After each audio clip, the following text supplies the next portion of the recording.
Estamos começando mais um Favela Cast. Eu tô aqui com o Jonathan. Ele vai falar um pouquinho sobre a experiência dele aqui na Expo Favela. E aí, Jonathan, o que você tá achando da Expo Favelas? Cara, eu tô achando muito interessante. É um evento muito importante, né? Promover esse encontro entre produtores, investidores, favela e asfalto. Acho que o Celso Ataíde sempre tem umas ideias impactantes, né? Que acaba trazendo benefício para a sociedade de um modo geral. E eu conheço o trabalho dele desde a CUFA, então estou sempre envolvido em todos os projetos, colaborando da maneira que eu posso, e para mim ver o projeto desse realizado, acontecendo, é de orgulho e muito orgulho e acho que muita inspiração também, né? Poder encontrar pessoas que estão produzindo, que estão fazendo a diferença no mercado do entretenimento, da economia de um modo geral. Então tá muito bom, muito importante, assim, achei interessante. Legal. Você fala da inspiração, né? Do que a favela é, do que os produtores são, dos empreendedorismos. E você é um cara que inspirou muita gente, né, para o entretenimento, para a TV, para a música. Em que momento isso te gerou uma expectativa? Ou de que momento tu percebeu que o Jonathan serviu realmente e foi inspiração para as pessoas? Na verdade, o objetivo principal é você existir. Eu fui atrás de fazer arte e cultura para poder ser respeitado, para ter uma participação mais significativa na sociedade. E eu sou de uma geração que a gente teve poucas referências, para além do futebol e da música, vamos dizer assim. E hoje em dia eu acho que toda referência positiva, desde do gari, que trabalha ali com dignidade e que tem a oportunidade de exercer seu trabalho com a sua formação, a um CEO de uma empresa, ele serve como referência. Eu imagino que desde da primeira contato que uma criança ou alguém que está ali um pouco sem uma referência ou um imaginário bem construído, o primeiro contato que ele tem de, uma coisa que eu aprendi desde sempre é preservar o ambiente que você vive, que falei do gari porque é não jogar lixo no chão, a você conseguir elaborar estratégias para manter uma empresa funcionando, é o mesmo princípio, é o mesmo exercício. Então, acho que todas as profissões, em todos os lugares, você precisa ter uma imagem ou alguém para você ter como referência, né? Você pega no esporte, você pega na arte, a gente sempre busca alguém que inspirou ou que fez algo que te impactou de alguma forma. E quando você faz um trabalho ou participa de um trabalho em que alcança muitas pessoas, você começa a perceber que as pessoas começam a te olhar com um olhar de admiração. Então com isso vem responsabilidade, vem comprometimento e como atender essas expectativas, que na verdade ela está relacionada no impacto que o meu trabalho promove. Então eu acho que é continuar estudando e trabalhando para cada vez mais estar fazendo um trabalho de excelência e conseguir fazer com que isso transforme a vida das pessoas de maneira positiva. A sua palestra vai ser sobre arte em ascensão, né? Como crescer profissionalmente, fazer sucesso e se manter conectado. No caso, já foi. Assim, já foi. Perdão, tudo bem. Que eu tô aqui direto, não tô sabendo. Mas e como é que foi essa palestra? Sobre o que você falou? A palestra traz esse tema, né, de como que a gente conseguiu ascender socialmente através da arte, como se manter conectado com as suas raízes. Não por isso, mas eu nunca saí do Vidigal. Acho que a gente tem liberdade de fazer o que quiser e morar onde a gente quiser. Eu acho importante essa conexão porque um dos principal motivo é você estar em contato com a sua ancestralidade, o lugar onde você, né, foi nascido e criado. E outro que a favela é o lugar que talvez eu diria mais criativo que existe, né? Onde você ver as invenções de novas gírias, o comportamento, a moda, a música, a gastronomia, a criatividade para você se organizar em meio ao abandono que existe, né? A falta de recurso. Então é um lugar de muita resiliência e criatividade. Então eu acredito que, assim como os gringos vão lá para consumir a miséria, eu vejo potência, né? A gente está ali construindo potência, mas a gente é enxergado com esse olhar da branquitude de quem só vê miséria. E se você for analisar economicamente, a gente é um potencial econômico, a gente produz, a gente paga imposto, a gente é uma economia criativa e ainda sobrevivemos a todas essas mazelas que a sociedade nos impõe, né? Que é a falta de acesso, falta de investimento, esse olhar com pouco cuidado sobre a favela. Então acho que esse projeto, o Expo Favela, ele acho que propõe um exercício de estabelecer um novo olhar para as comunidades, para as favelas ou para quem está à margem do centro. Eu acho que tudo que é produzido ali dentro é feito com muito esforço, com muito carinho, né, com muita determinação e com o objetivo de transformar a vida das pessoas. Então acho que 99% da favela está ali produzindo conhecimento, cultura e tentando transformar o ambiente da melhor forma possível. A favela ela tem um poder de criatividade muito grande, né? Da resiliência que você falou, né? De se reinventar o tempo todo e de criar sua própria história. Só que ao longo do tempo sempre teve alguém falando por nós. Sempre teve alguém falando pelo favelado. O favelado ele nunca tinha um protagonismo real de que ele poderia mostrar a sua competência, né, a sua excelência e entregar qualquer trabalho que ele desenvolve com qualidade.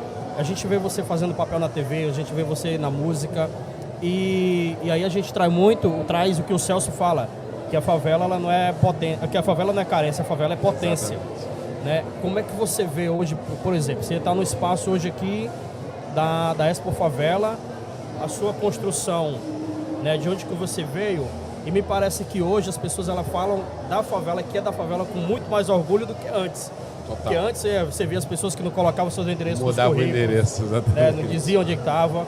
Para ser aceito, né? Não porque pra ser aceito. A vergonha porque era excluído, né? E aí você tem um trabalho social, você tem essa ascensão social, sem se desligar também de onde você veio, né? Como é que tu vê também, Jonathan, essa relação de quem veio e não manteve essa relação social com a favela, né? Essa questão da não identificação, né? De ser preto, de ser favelado. Como é que tu constrói quando tu fala que tem que estudar também, continuar estudando, trabalhando para mostrar? Como é que você vê também essa dificuldade que existe e de que maneira a gente pode construir e mostrar que realmente a favela tem potencial? Eu acho que assim, primeiro, eu comecei falando isso, a gente tem que ter a liberdade de escolha, né? A gente não é obrigado a nascer e morrer na favela.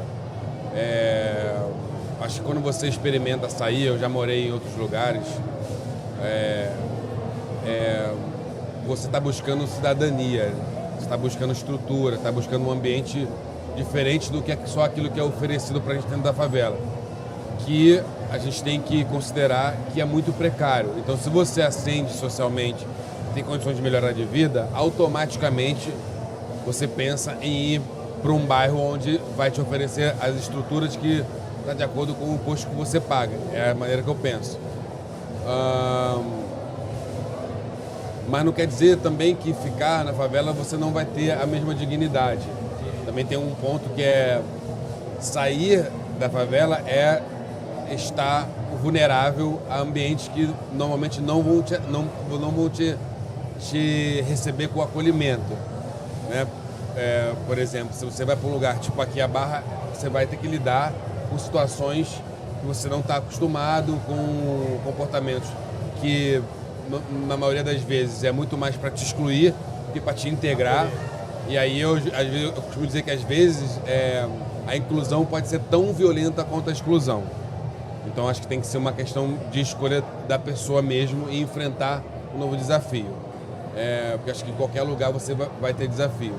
Agora, quando você escolhe ficar, quando a pessoa tem ali um propósito para além de resolver só a sua vida pessoal, realmente acho que eu posso usar o próprio Celso de exemplo.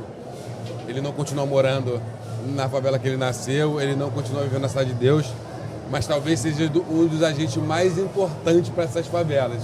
Então entende que existe aí uma contradição, né, não necessariamente quem está morando lá na favela está fazendo algo pela favela e não necessariamente quem saiu abandonou. Então acho que é uma questão pessoal de vocação para quem está preocupado para a mudança de impacto. Então eu digo que não necessariamente a pessoa que mora e vive na favela realmente está fazendo algo de mudança. Ela está vivendo a vida dela com dignidade, querendo melhorar particularmente a vida dela. Agora existem agentes, né, pessoas que não vivem bem se não estiver promovendo um impacto real na sociedade de um modo geral. E aí eu acho que eu talvez seja, de alguma maneira, uma dessas pessoas. Não vou sossegar enquanto eu não ver impacto de projetos como esse, sabe assim? Isso aqui talvez seja um dos maiores projetos sobre a favela dos últimos tempos, né? E falando do ponto de vista da potência, da economia, do investimento, do crescimento, da evolução, de como projetar um futuro melhor do que a gente já tem vivido, que já acredito que é o que você falou, a gente já tem mais orgulho do lugar de onde a gente vem. Hoje, eu não deixo de assumir o lugar que eu venho, mesmo que me excluam, né? Porque hoje eu já reconheço o tamanho da minha potência como indivíduo e como coletivo. Então acho que é um salto na autoestima da comunidade favelada. Acho que esse projeto fortalece isso. Assim, demais. E eu venho desse lugar também. Como é que você se sente ao ver outros jovens também, que vieram também da favela, que hoje em dia estão ocupando esses espaços que sempre foram não destinados a eles? Eu acho que cada vez mais, assim, como, né, antes de mim, né, realmente a gente tem que, se for falar do movimento negro e de todas as pessoas que já pensaram projetos, já desenvolveram projetos, ou vendo um projeto social, que é o Nós do Morro, eu não sou o primeiro e não vou ser o último. O Lourosa falou essa frase ali no palco, da onde nós viemos tem muito mais e a gente está produzindo com mais qualidades esses talentos, né? Com mais acesso, com mais cuidado, com mais oportunidades. Eles estão percebendo que é uma questão de tempo para alcançar o objetivo final. Você vê hoje o movimento do trap, do rap, ascendendo economicamente e socialmente. Uma geração de jovens que talvez da minha geração só tivesse a perspectiva de resolver a vida através do futebol ou do pagode. Hoje a gente tem pessoas se formando na medicina, na advocacia, na gastronomia, enfim, em diversas atividades, não só como artista, e também conseguindo gerar sua carreira de artista com esses acessos, com essa ascensão intelectual, vamos dizer assim, né? As pessoas começam a ter controle e autonomia da sua vida, da sua carreira, e você está aí, só você olhar aqui a quantidade de jovens participando desse evento, podendo vivenciar essa experiência, e eu tenho certeza que para os próximos, eles já estarão aqui com outras cabeças, já pensando em como está inserido, em como está fazendo parte desse jogo e contribuindo também para essa mudança. Me parece, tu fala da música, né? Eu sou do Ceará. Sou lá do Ceará boa. E desenvolve uns trabalhos bacanas lá junto com a CUFA. Fã. Essa questão do trap e do funk, me parece que a chave virou, né? Hoje o Rio é a terra do rap, é a terra do trap, e São Paulo, né, dominou o funk, né? Total. Se você vê isso também? Total. Eu tava numa reunião ontem, costumo falar sobre isso, que a gente recuperou a faixa da música, né? Do rap, do trap, inclusive do funk. A gente brinca, né? Uma brincadeira, lógico, muito saudável. Acho que cada vez mais a gente está evoluindo isso também. Que o individual fortalecido fortalece muito mais o coletivo. E uns anos atrás, uns 10 anos, o rap e o funk tava em São Paulo. Você tinha que ir para São Paulo, os artistas eram de São Paulo. E quem inventou o funk foi a gente aqui no Rio de Janeiro, vamos combinar, né? E quem difundiu o funk foi o Carioca, foi a favela, foi o Rio de Janeiro. E aí ter perdido pro Paulista foi tipo, você fala assim, cara, como pode? Tinha lá a Laboratório Fantasma, do Emicida, desenvolvendo um trabalho incrível, né? Que eu acho que é isso que a gente tem que fortalecer, né? É um trabalho incrível, mas aí a gente começa... como é legal o lance da referência, né? Aí partindo como referência, você ter a Godzilla, a Laboratório Fantasma, o Rio de Janeiro começou a se organizar, porque eles começaram a ter referência. A Godzilla e o Laboratório Fantasma foi essencial para esse movimento acontecer no Rio de Janeiro. Precisamos nos organizar. E aí hoje você tem uma Main Street, que é talvez a maior detentora do trap, né, e do rap aqui no Brasil, muito organizada, gerando a carreira não só dele, mas de vários outros artistas, e fazendo esse jogo virar, que é economicamente, né, que é através do acesso, eu sempre falo da organização, planejamento e estratégia. Isso eles estão tendo também. Ou seja, você olha para uma gravadora, a Sony, a Universal, e você olha para uma Laboratório Fantasma, os caras estão no mesmo jogo. Talvez hoje a gravadora precise muito mais deles do que eles da gravadora.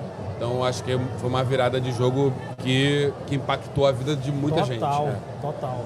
É muito bom, fico muito feliz de poder dar essa notícia, de a gente poder refletir sobre isso, né? Porque você vê, quando você fala das gravadoras, né, de quem está cuidando do stream e tal, você vê hoje que as batalhas de rap, as batalhas de rima, né, de onde vem esses meninos hoje que estão tocando, que veio o Orochi, que veio os demais, você vê a importância que tem da cultura, você vê a importância que tem um favelado promovendo, cultivando, né, e estando à frente daquilo. Eu acho que até assim, por mais que seja elaborada, é uma mega ignorância. Você deixar metade da população, a metade da economia fora do jogo, porque se nós somos a maioria e não estamos incluídos, fazendo parte dessa economia, o país não cresce nunca. Você vai crescer metade. Então isso é uma ignorância, assim. Eu percebo que as pessoas talvez estão deixando de ser racistas para poder lucrar, que é o que o trap está fazendo. Verdade. Se dependesse do racismo estrutural, o funk, o rap, o samba jamais estaria no então lugar vamos que eles dizer estão. que não é um funk ostentação, na verdade é um funk celebração, então. Total. De celebrar aquilo que não se tinha, E a eu vi conquista uma que está frase tendo. também, e eu refleti sobre isso, que a ostentação ele pode ser traduzido como falta. Quem sempre teve não precisa mostrar. Quem nunca teve quer exibir. Então é celebrar. É celebrar, total. Porque um jovem que nasce na Barra da Tijuca ou na Zona Sul, ele não, um jovem que nasce num bairro nobre, ele não tem um sonho de comprar a casa para a mãe. Não tem, verdade. Ele não precisa se preocupar com a casa da mãe dele. Ele tem um sonho, sabe, de ir para onde? Para Disney. Ver o Mickey preto. Um ratinho preto.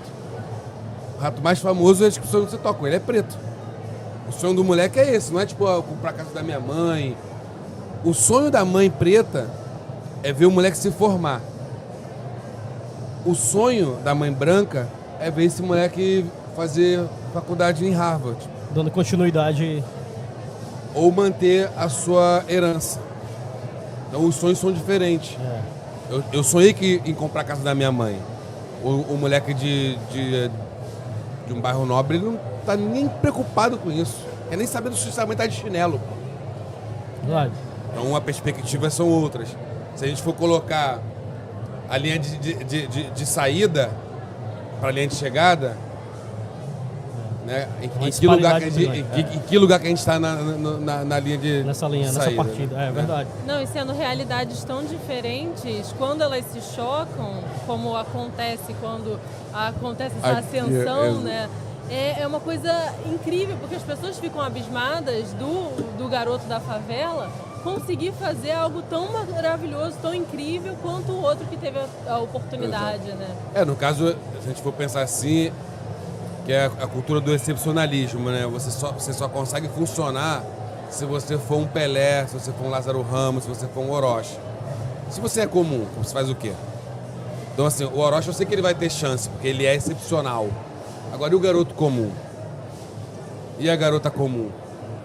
Então, é pensar que a vida já é injusta por si só, né? Eu falo que dependendo do lugar onde você nasce, com a família que você nasce, já vai ser injusto. Então, a obrigação social é dar acesso igual para todos.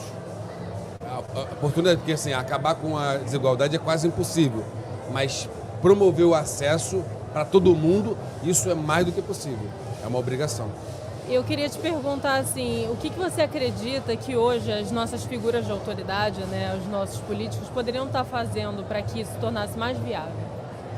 Eu acho que assim, a CUFA, o Celso, eu chamo de o capital político, é que faz a diferença. Na política, você precisa mudar a lei. Quando você teve aí essa mudança de você conseguir ter o MEI ajudou muita gente. Isso é político, é mudança na lei, né? Quando você tem o incentivo à cultura, o acesso ao crédito no banco, isso muda, porque a questão tudo é acesso, não é só acesso de entrar, não.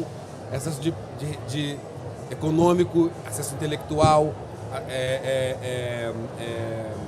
político. Você tem várias maneiras de ter acesso e direito a esses acessos para poder transformar a sua vida. Porque a gente ficou fora da política durante muito tempo, fora da economia durante muito tempo, a gente só servia para jogar bola e fazer samba, vamos dizer assim, com todo respeito ao esporte e à música. Mas é como se a gente só servisse para fazer festa. Não, a gente serve para fazer política, para mudar a política, para promover economia criativa. Então, acho que até acesso ao investimento é a grande mudança. Eu acho que é o grande... até para sair um pouco do discurso bonito e ir para a prática, é investir. E assim, para finalizar, eu gostaria que você falasse uma frase assim, para os jovens favelados, para que eles tivessem uma visão assim, de futuro. É sempre muito clichê, mas é sempre o que muda, né? É você procurar se informar o máximo possível, né? Que é estudar numa escola convencional ou cursos. Você tá conectado com pessoas que estão pensando iguais a você, né? Que estão ali pensando em mudar de vida, em conhecer pessoas novas, em estar num ambiente como esse e acreditar. Cria um imaginário, um sonho na sua cabeça, por mais que seja imaginário ou lúdico, e tenta transformar isso em realidade. Porque isso é vital, assim. A coisa só acontece depois que você cria na cabeça. Esse projeto aqui foi idealizado por alguém. Alguém parafraseou. Falou uma frase, e se a gente pensasse num Rio Tchussi Favela? Alguém falou isso. Alguém falou, então vai ser o quê? Expo Favela. Aí você junta essas pessoas para um evento como esse, que provavelmente é o sonho de muita gente. Esse evento está acontecendo. E talvez seja um sonho meu também. Eu talvez só não tenha pensado ele junto, mas estar participando me confirma que é um sonho meu também. Assim, acho que eu sempre pensei, né, estar num lugar que pulsa criatividade, pulsa economia, potência, possibilidades, oportunidades. É muito emocionante e importante. Estou muito orgulhoso de ser amigo do Celso, de estar aqui, de estar conversando com vocês, um cara que veio do Ceará. Essa diversidade, sabe? Isso é diversidade. Isso é Brasil. Então, acho que eu diria isso. Vamos continuar seguindo em frente, acreditando, estudando e trabalhando duro. Meu irmão, muito feliz em poder conversar com você, tá? E você também está presente aqui na Expo. Agradecer a equipe e a produção aí, ó, só olhando para nós, tá? Muito feliz, honrado em poder estar lhe entrevistando, né? Um fã também, eu me inspirei muito no seu trabalho e muitíssimo obrigado e forte abraço aí. Muito obrigado, Expo Favela, todos vocês, parabéns. O projeto está lindo e que venham os próximos. Vamos pro Ceará, vamos pro Ceará. Vamos lá, hein? Tô fazer esse esperando convite o convite, especial. hein? Só convidar que eu vou. Obrigada, gente, por terem Obrigado. assistido. Fechou?